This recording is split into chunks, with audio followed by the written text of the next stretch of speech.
اعوذ باللہ من الشیطان الرجیم بسم اللہ الرحمن الرحیم۔ اداریہ دعا کی چٹھی اور نبی کی پہچان نمبر 2۔ ہو رہا ہے نیک طبعوں پر فرشتوں کا اتار۔ روزنامہ الفضل انٹرنیشنل، منگل 16 جنوری 2024۔ روزنامہ الفضل انٹرنیشنل 9 جنوری کے اداریے میں حضرت رحمت اللہ صاحب احمدی رضی اللہ عنہ صحابی حضرت اقدس مسیح موعود علیہ الصلاۃ والسلام کے قبول احمدیت کا ایمان افروز واقعہ درج کیا گیا تھا کہ کس طرح اللہ تبارک و تعالی نے خواب کے ذریعے ان کی رہنمائی فرمائی۔ آج ہم ذکر کریں گے گرداسپور سے تعلق رکھنے والے صحابی حضرت اقدس مسیح موعود علیہ الصلوۃ والسلام حضرت بابو فقیر علی صاحب رضی اللہ عنہ کے قبول احمدیت کا۔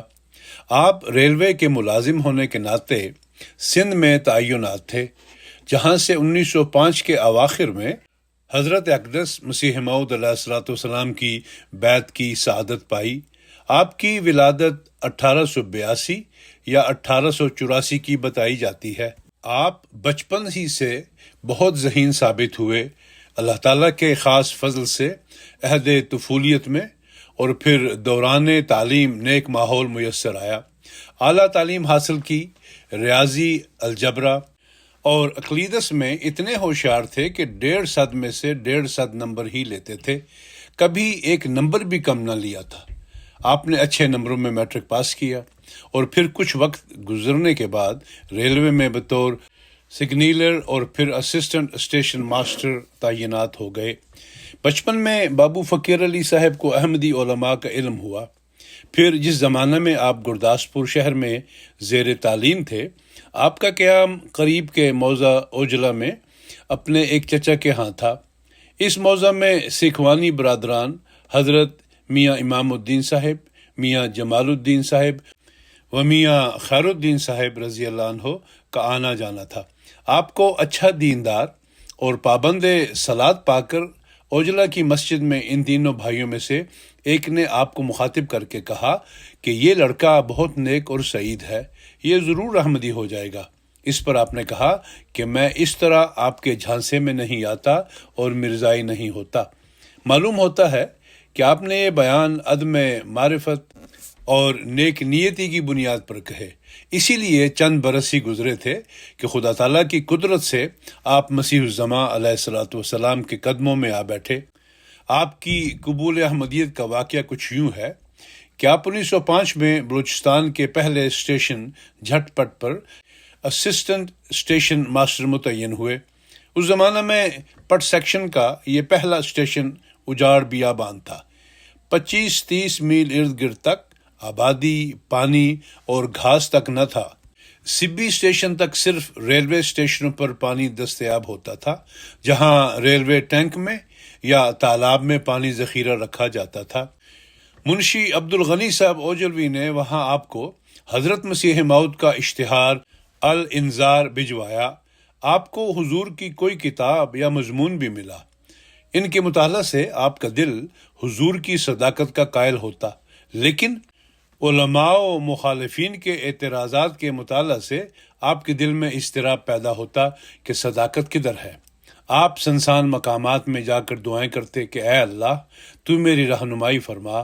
اگر مرزا صاحب تیری طرف سے ہیں اور میں ان کو قبول کیے بغیر مر گیا تو کیا بنے گا، اور اگر بیعت کر لوں اور یہ امر نادرست ہو تو کیا ہوگا۔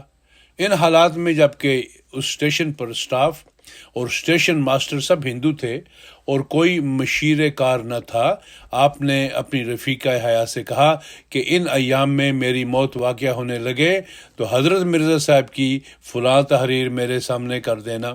ایک دن اپنی چچی دادی محترمہ مریم صاحبہ اور اہلیہ اور ایک عزیز رشتہ دار کی معیت میں نماز فجر ادا کر کے آپ نے انہیں کہا کہ آپ سب گواہ رہیں کہ آج میں حضرت مرزا صاحب کے متعلق فیصلہ کے لیے قرآن مجید کھولتا ہوں، جو حضور اور مخالفین دونوں کا مشترک و مسلم کلام الہی ہے۔ دائیں صفحہ کی 3 سطر فیصلہ کن ہوگی۔ چنانچہ سورہ یوسف کا یہ حصہ نکلا، ما ھذا بشر ان ھذا الا ملک کریم، یعنی یہ انسان نہیں، یہ تو ایک معزز فرشتہ کے سوا کچھ نہیں۔ اللہ کا تصرف یوں ہوا کہ برملا آپ نے کہہ دیا کہ حضرت مرزا غلام احمد صاحب قادیان والے صادق من اللہ اور مسیح موعود مہدی مسعود ہیں، اور معاً اپنی اور اہلیہ صاحبہ کی بیعت کا خط بھیج دیا جس میں تفصیل بالا بھی درج کر دی تھی، اور چند دن میں منظوری کا جواب بھی موصول ہو گیا۔ آپ نے اسٹیشن ماسٹر سمیت تمام عملہ ریلوے میں قبولیت احمدیت کا اعلان کر دیا۔ بیعت کے چند روز بعد آپ حضرت اقدس علیہ السلام کی خدمت میں قادیان حاضر ہوئے اور سارا ماجرا عرض کیا تو حضور نے فرمایا کہ آپ نے خوب کیا۔ اللہ تعالیٰ سے دعاؤں کے بعد قرآن شریف سے رہنمائی طلب کی۔ اگر وہاں شیطان کا لفظ نکل آتا تو آپ شاید ساری عمر میری شکل بھی نہ دیکھ سکتے۔ حضور کے ارشاد کا یہ مفہوم معلوم ہوتا ہے کہ قرآن مجید سے اس طرح فال لینا اور جو کچھ نکل آئے اسے حق میں یا خلاف ایک محکم دلیل یقین کرنا صحیح مسلک نہیں۔ اصحاب احمد جلد 3۔ حضرت بابو فقیر علی صاحب رضی اللہ عنہ کے قبول احمدیت کے واقعہ سے بھی ہمیں اندازہ ہوتا ہے کہ کس طرح اللہ تعالیٰ نے ان کی فطرت کو سعید پا کر گویا دعاؤں کی چٹھیاں بھجوا کر اپنے مسیح اور مہدی کی جانب ان کی رہنمائی فرمائی، کس طرح انہیں ایمان کی لازوال دولت سے مالا مال فرمایا، اور آپ کو مبارک وہ جو اب ایمان لایا، صحابہ سے ملا جب مجھ کو پایا کی صف میں لا کھڑا کیا۔ قبول احمدیت کے بعد آپ نے عمر بھر مسیح دوراں سے وابستگی کا فیض اٹھایا۔ روایت میں آتا ہے کہ اسٹیشن اسٹارجا میں تعیناتی کے دوران ایک رات ایک گاڑی گزرنے کے بعد آپ اور کانٹے والے وغیرہ سب سو گئے۔ ڈاک گاڑی کو 35 منٹ باہر رکنا پڑا۔ آخر گارڈ نے سیکنڈ گارڈ بھجوایا۔ اتنے میں آپ بیدار ہو گئے اور جلدی سے کانٹے والے کو بھجوایا۔ دوسرے اسٹیشن سے لائن کلیئر لیا۔ آپ نے تاخیر والا وقت درج کیا اور ادھر گارڈ نے رپورٹ کر دی کہ اسسٹنٹ اسٹیشن ماسٹر کے سو جانے کی وجہ سے گاڑی کو تاخیر ہو گئی اور اسے جگانے کے لیے مجھے سیکنڈ گارڈ بھجوانا پڑا۔ آپ نے صبح ہی اس افسر کو درخواست بھجوا دی کہ گزشتہ رات اپنی بیوی کی زچگی کی وجہ سے میں سو نہیں سکا تھا، اس لیے آج رات ڈیوٹی پر سو گیا۔ یہ قصور درگزر فرمائیں، میں شرمسار ہوں، اصلاح کر لوں گا۔ اور سزا سے بھی اصلاح ہی مقصود ہوتی ہے۔ اللہ تعالیٰ بھی بندہ کے بہت سے گناہ معاف کر دیتا ہے۔ ایسی چٹھی بھجوانے پر آپ کو تنزلی کی افواہ پہنچی۔ آپ نے حضرت مسیح موعود کی خدمت میں دعا کے لیے تحریر کر دیا اور آپ سکھر پہنچے۔ دفتر بند تھا۔ ہیڈ آفس کے ہیڈ کلرک سے جو ہندو تھا اس کے گھر پر ملے تو اس نے ملتے ہی مبارکباد دی کہ آپ کی چٹھی پڑھنے سے پہلے متعلقہ افسر نے تنزلی کا حکم دیا تھا، مگر آپ کی چٹھی پڑھ کر اسے منسوخ کر کے صرف 2 روپیہ جرمانہ کیا ہے۔ میں نے کہا آپ مذاق نہ کریں، لیکن اس نے یقین دلایا۔ واپس آنے پر ڈاک میں یہ حکم موصول ہوا۔ چنانچہ لائن کے ریلوے سٹاف میں یہ بات مشہور ہو گئی کہ یہ امر حضرت مرزا صاحب قادیان کا معجزہ ہے۔ ڈاک گاڑی کو 5 منٹ تاخیر کرنے کا جرمانہ 5 روپے ہوتا ہے، جو بعض دفعہ بذریعہ تار کیا جاتا ہے، اور یہاں 35 منٹ روکنے اور ڈیوٹی پر سو جانے کا جرمانہ صرف 2 روپے ہوا۔ اللہ تعالیٰ نے اس نیک وجود کو امام الزماں علیہ الصلوۃ والسلام سے 2 مرتبہ ملاقات کا شرف حاصل کرنے کی توفیق عطا فرمائی۔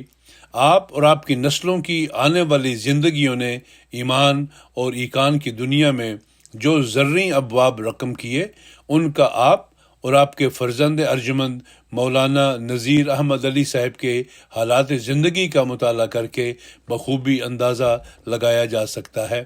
اللہ تعالیٰ سے دعا ہے کہ وہ ہمیں حضرت اقدس مسیح موعود علیہ الصلوۃ والسلام کے پاک تینت عشاق رضوان اللہ علیہم اجمعین کی سیرت کو پڑھنے اور ان کی روشنی میں اپنے ایمان باللہ کو سیکل کرتے ہوئے اپنی زندگیوں کو سنوارنے کی توفیق عطا فرمائے، آمین۔